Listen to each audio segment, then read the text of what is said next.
Taylor, before we dive into Skratch itself, can you tell everybody what it is you do at Skratch and kind of you have a cool job.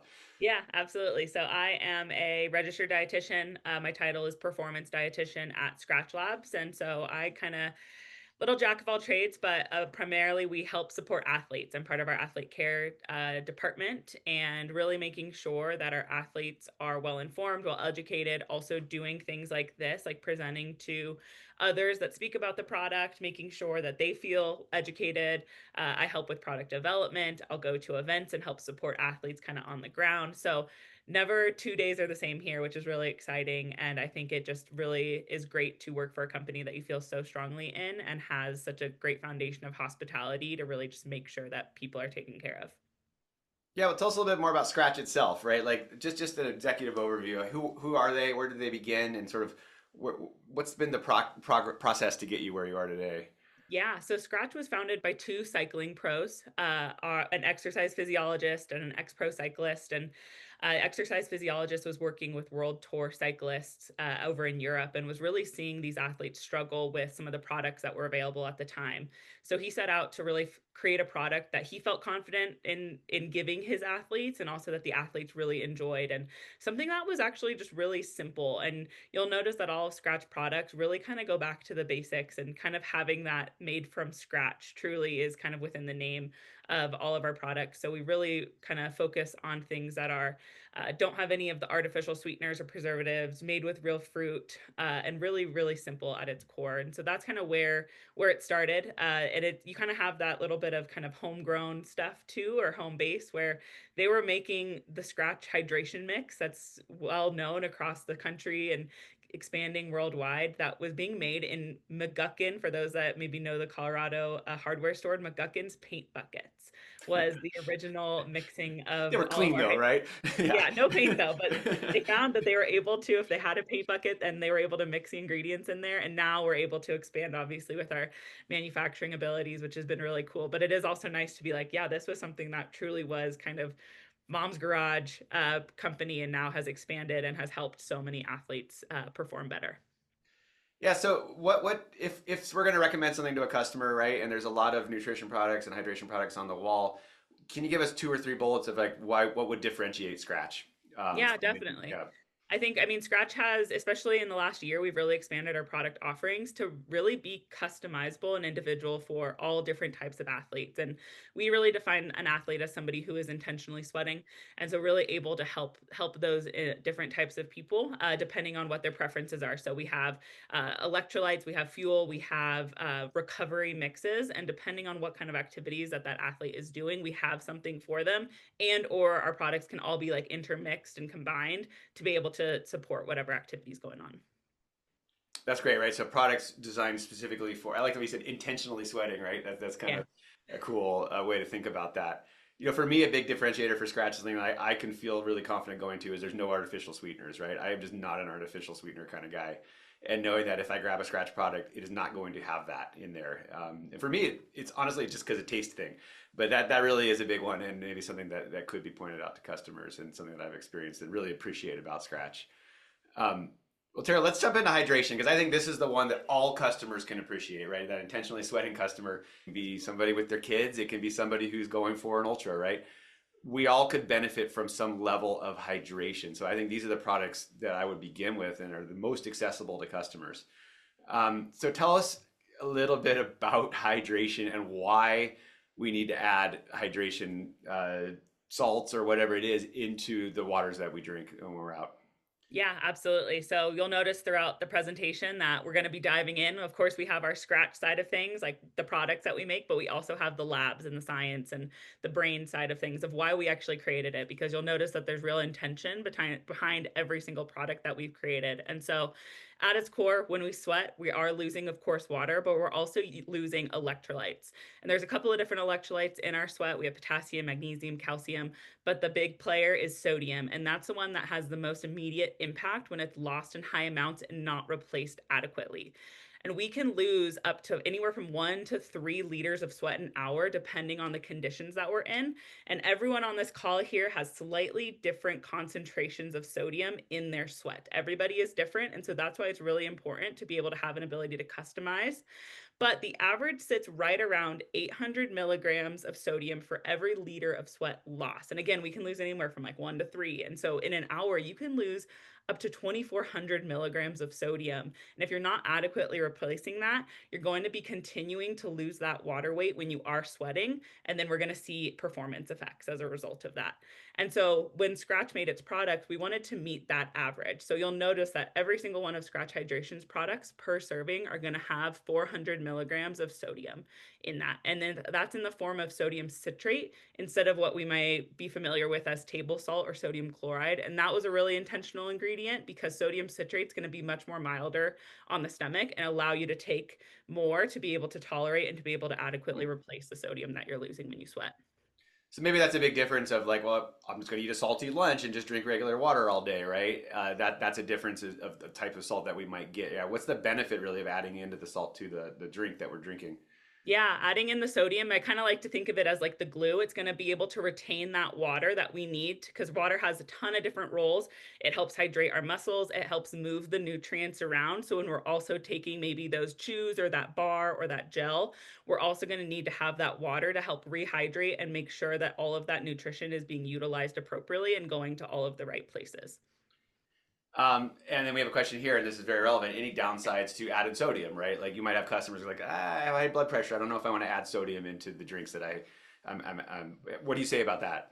Yeah, I would say I think in the context of exercise, I am always a fan of adding in the additional sodium, especially if you are losing it as well. I know that I'm a saltier sweater. I'm a cyclist. I'll have those like white streaks on my helmet. The jersey will get white streaks, and I know that it's beneficial for me in the context of performance to have additional sodium in my bottles or making sure that I'm taking in enough sodium through my food. I would say that more often than not, with the athletes that I work with, we're seeing the detriments. There's not necessarily an immediate performance detriment to adding too much sodium. Worst case, your body's going to maybe retain a little bit more sodium. You're going to have those, or more water. You're going to have those like puffy fingers and maybe a little bit of GI distress. But the detriments of not enough sodium is when you are hitting the wall. That's when you see those folks at maybe the med tent at a race because they just haven't adequately replaced the sodium that they're losing. So I always err on the side of a little bit more than a little less. Okay, and there is some experimentation that can be done, which is why we have these kind of versions. And Scratch even offers a surface of sweat analysis, right, to even Yep, figure that out more specifically. But yeah, I like that. Err on the side of more sodium. It's fine. You're exercising, you're sweating, you are losing that sodium as you're out there doing the activity, and so sure. don't stress about that. But maybe that night don't have a giant burger or something, right? Whatever it is for sodium that sets the particular customer off. Yeah, But you have various hydration products, right? And so I want to navigate some of these. I really want to focus on the two which I think are the most accessible to folks, especially getting into this hydration game, the unsweetened and the sport. Can you tell yep. us a little bit about the differences here and why one might choose one over the other? Yeah, definitely. So our sport hydration mix is our kind of tried and true original product. It's going to have a very mild flavor. It's going to have a small amount of carbohydrates to not only help with hydration, but also provide some energy. And that's in the form of cane sugar, which is going to be a simple carbohydrate, going to provide that quick source of energy.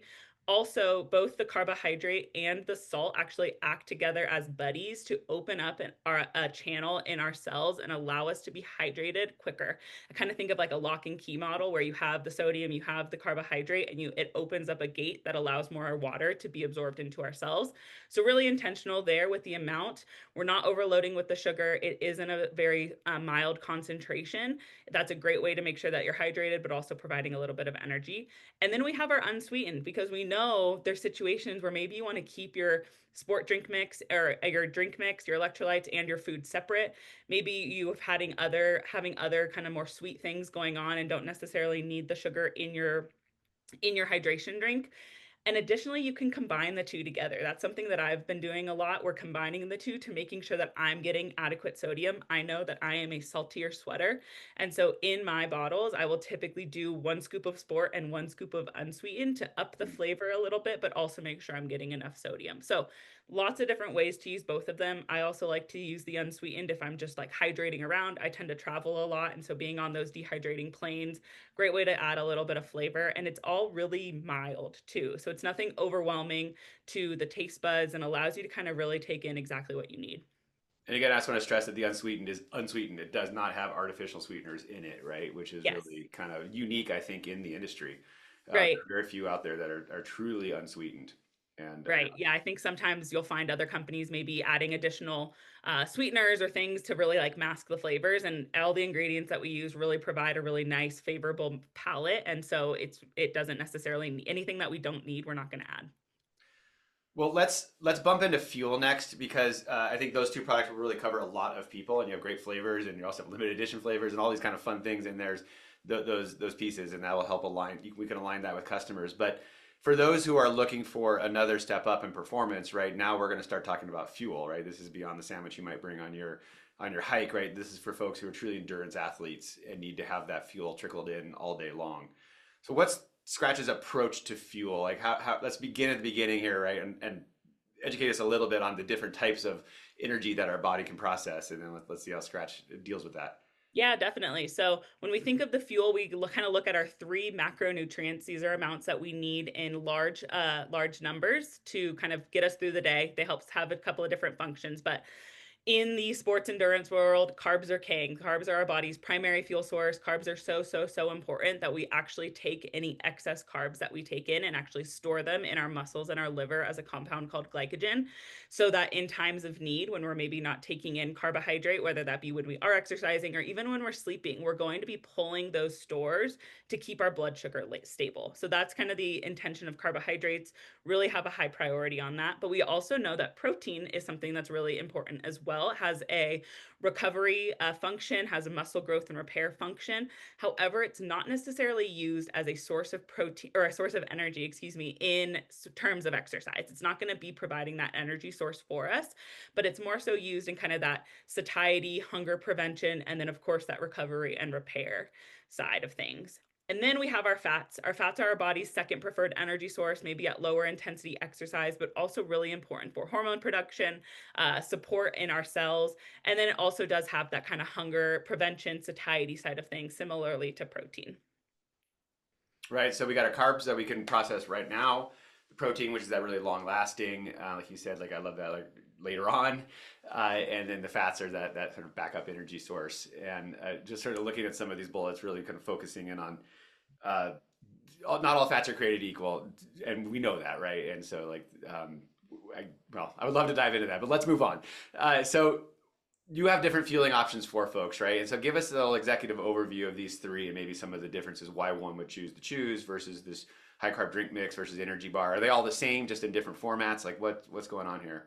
Yeah, no, these are all a little bit different. And kind of, I love this slide because, again, from like left to right, we're going to have the most simplest, quickest form of energy and fueling, all the way down to the more complex and slower burn. So, our energy chews are going to be really easy to digest for like that high intensity exercise. I like to take that, maybe snack on it as I'm getting ready to head out the door for a ride. Maybe if I am on the ride, I'll open up a pack and snack on them. Great for like hiking, other activities as well. And I know it says energy chews, but at its core, it does not have any kind of caffeine in it. We do have one flavor that has added caffeine, but all of the other flavors do not have added caffeine to it. It's energy because it has that simple carbohydrate, is kind of where that name comes from. Right.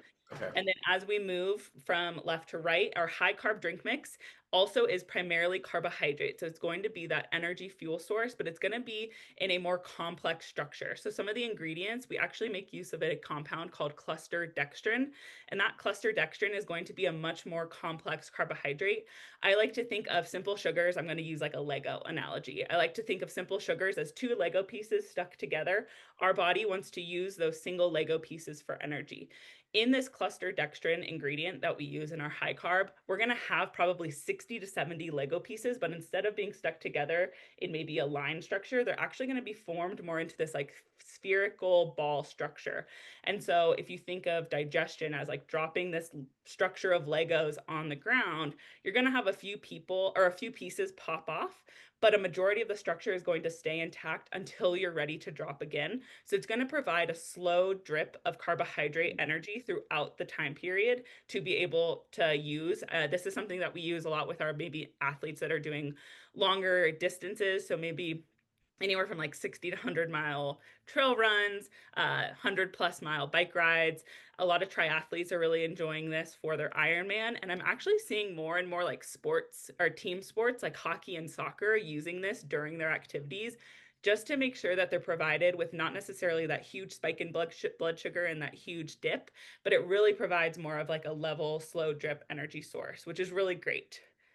But it is still primarily carbohydrate, and so it's going to digest even quicker without being paired up with its buddies of protein and fat, and that's where the energy bar can come in. So the energy bar is going to have all of the macronutrients, going to have carbohydrates, protein, fat, and some fiber in there as well. So it's great for snacking in between activities. I always tend to have some in my backpack or my car if I'm on the go. Great thing to use during hiking. It's going to have that kind of more, all of those ingredients are going to really work together to provide maybe a little bit more slower burning energy and provide a little bit more of that hunger and satiate or hunger prevention and satiation.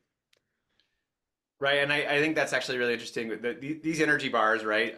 There's so many energy bars in the market, right? And some are just cookies, Right. and that's great, right? Because that's going to give you that spike in energy right away. But yours are kind of thought of a little bit differently, and so let's dive in just a little bit deeper into these. Are these all kind of give us the same amount of energy? Are they? When would you recommend somebody use the Skratch energy bars? Yeah. So I think one of the things I love about the energy bars is that they're slightly different flavors than maybe what's available on the market. Of course, we have our tried and true peanut butter and chocolate, but you see the cinnamon oatmeal, which is new. This as of this year, we have our cherry pistachio and raspberry lemon, which are both really kind of nice, flavorful, not super sweet, but kind of provide a little bit more of like a savory kind of crunch too, which is really nice. And so definitely recommend this for people that are on the go, maybe heading out the door for a quick hike in the morning or a bike ride, or even if for these athletes that are maybe doing like double days, a lot of triathletes might be doing that as well. And so really just something to have as like kind of to get them as a bridge to maybe their next meal or the next activity that they have going on. So lots of different opportunities to use this in a lot of different ways. I've talked to a number of different athletes and I feel like no one uses it the same way, which is really kind of cool to see. Hmm. So less really like the chews are like if you're bonking or you're just getting ready, you need that spike. The chew is the great thing. The bar is going to be more that long term. You almost have to kind of take it a little bit before you think you're going to need it, so that your body can process these a little bit slower. And I think that's unique about your bars in that way, from what I'm seeing in the Yeah. market. Um, yeah, pre-workout, between workouts, right? It's not the you can eat it in the middle of the workout, but don't expect that energy to be accessible right away. Yeah, and I've also talked with a number of different like through hikers that are doing like multi-day hikes and they always say like wow, this product is you kind of when you're hiking you want to maximize your calories for and minimize the weight. And I've had a couple of different athletes share that they find that this product kind of hits those numbers that they're looking for where it's providing a decent amount of fat and calories, but it's not super heavy and doesn't take a it's pretty compact. So it allows them to be able to take a lot with them without over exceeding the weight that they're trying to limit as they are hiking through different areas. Absolutely. As somebody who's a climber, you're always looking at calories per weight. Yeah, Absolutely. And this is pretty good, 270. And these bars are not huge. right. Uh, all right, let's transition into recovery real quick because this is something was a little new for me. I've been doing a lot of riding and a lot of running, and I've never really focused on recovery. For me, it was just eat a good meal that night. But there's a little more strategy to it. And so, run us through kind of the strategy around recovery. Yeah.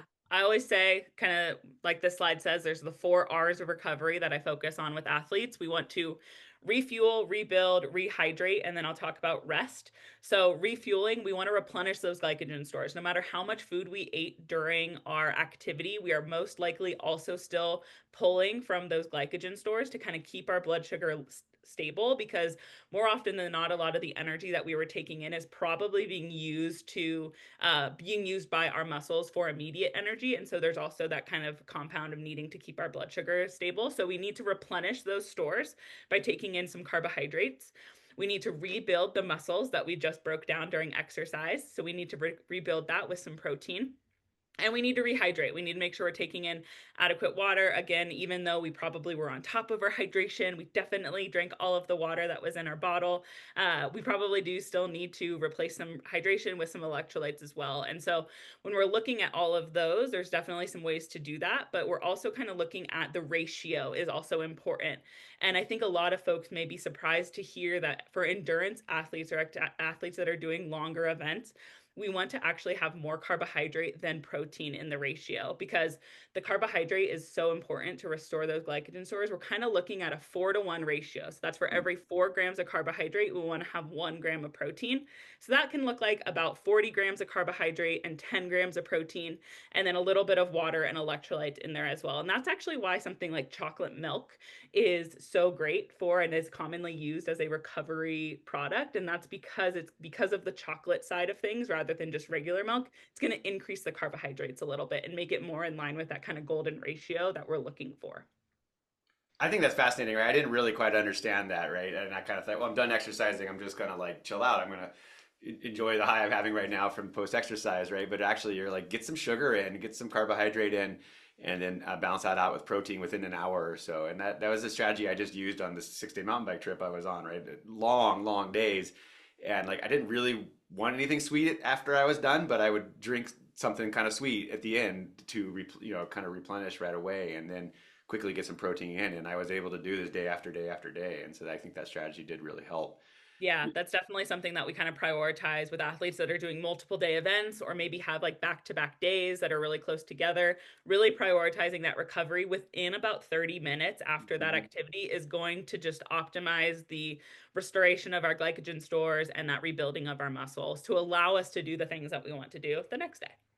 So you do have products for this, of course, Yes. and you told us you don't have to use these, but these are specifically tuned for an athlete. So tell us a little bit about your Skratch products here. Yeah, so our recovery mix hits those R's of recovery. It's going to have carbohydrates coming from, again, we need that simple. It is that simple carbohydrate is done intentionally to be used quickly to be restored as glycogen in our muscles. And so we use simple carbohydrates. We make use of real milk protein to provide that source of protein, and it is in that ratio. So all of our products are going to have anywhere from like 35 to 40 grams of carbohydrate and anywhere from 7 to 10 grams of protein per serving. And a serving is 2 scoops. They come in really great flavors. We have horchata, chocolate is like the OG. Strawberry has been one of my personal favorites that I've been using quite a bit this summer. And you can mix it with water and you're getting that hydration. You can also mix it with a milk of choice to make it a little bit creamier and just really prioritizing having that, after, within 30 to 45 minutes after a workout. Even with my athletes that are maybe driving to a trailhead or driving somewhere else, I'll just dry scoop that into a bottle. And then knowing that I can find water anywhere else, it's really nice to kind of just make sure that we're taking care of ourselves and prioritizing recovery. We also do have a vegan option that's made with oat milk. It's oat milk latte, and so it does have a little bit of caffeine in it. It's about 50 milligrams. Cup of coffee is about 100 milligrams, so comparatively about half of that. But yeah, trying to have a well-rounded option that also follows that ratio of carbs to protein too. So yeah, there you go. So for the athlete who's really trying to recover, right, this is where I would sort of thirdly send them for these products, right? I begin with hydration. Make sure you're hydrated because you're gonna have a good day. Fuel up, right? And there are a lot of options for that, but you guys have some great options. And I loved your analogy with the Legos and thinking that spherical sort of that slower access, right? So I'm always so afraid of the spike, and so I Sure. was always been shy to put these fuels into my water, right? I'd rather have real food, and I did try some of that the super high carb, and it was actually kind of cool. I didn't feel the spike, and I was able to just kind of keep riding. So that was interesting, and then getting into this recovery as a third option for folks. Yeah. Um, Taylor, we have a lot of questions that have been coming in, which is I know. amazing. So let's get through these questions Sure. and see if we can lend perspective. Howard asks, what is the difference between with adding unsweetened versus the electrolyte booster for the Mm, added sodium, right? Because that was a product we didn't dive into that, but it's a new right. product that you have.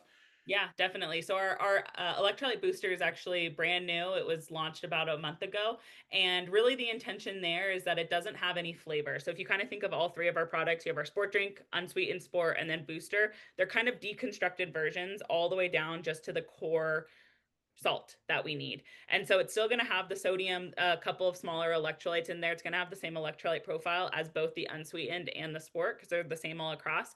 But sometimes, depending on if you don't need additional flavor, don't necessarily prefer additional flavor, the booster is going to be great. It's unflavored, doesn't have, again, unsweetened, doesn't have any of those artificial sweeteners in there either.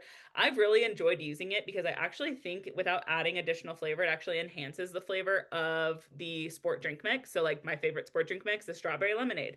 Adding a scoop of the booster to it really enhances that strawberry lemonade flavor in a way. So, it is another way to allow customization, maybe without the tartness that might be coming from the unsweetened flavor if you're like using like the lemon lime. So, Hmm. really, just another option to customize your bottle. But it's intended to be used with another product. I've tried it by itself. It is fine, but it's nice, of course, to have a little bit of flavor in there as well. Right. You like the flavor, and but it does give you the option for somebody who's like, I just don't want any flavor, right? Okay, Right. cool. Yeah. Uh-huh. I was talking with an athlete who's like, I don't really like the flavor. I was like, sure, if you want to try this, go for it. Right. So that gives you options, but that's a great question, Howard, and thanks for kind of helping to discern those two, right? And so feel confident recommending either based on whether they want flavor or no flavor, really is what it comes down to. Yeah.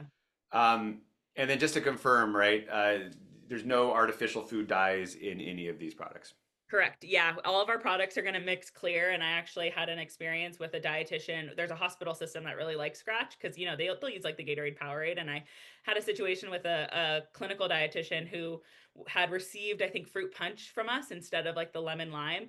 And we were always happy to take care of her. But I actually went to the kitchen that day and actually mixed both the lemon lime and the fruit punch in a glass and took a photo of it for her. And I was like, oh, you can't see it because for them in the clinical setting, like having like red Gatorade is a no-no because if for whatever reason a patient maybe doesn't feel good or maybe throws up, they don't want to think that food dye is something else Interesting use going on. case. Yes. So that was a really interesting, like, oh, that's a really cool, like, of course, food dyes have their own other things going on, but from like a clinical perspective, I was like, oh, that's really interesting. Right. So no food dyes at all, No which food is dye. great, right? And we just don't need it. We don't need You don't that in need it. there. Yeah, exactly. Yeah, absolutely not. Um, and then Charlene asks, is there a way to find out how much is too much Scratch to use? Can you OD on this stuff? I think maybe specifically on hydration, but Yeah, I mean, I think there's a couple of different ways to know. Everybody is different. All of this stuff is kind of more subjective. Typically, I think something may be like too much is when you're overdoing it on the total carbohydrates.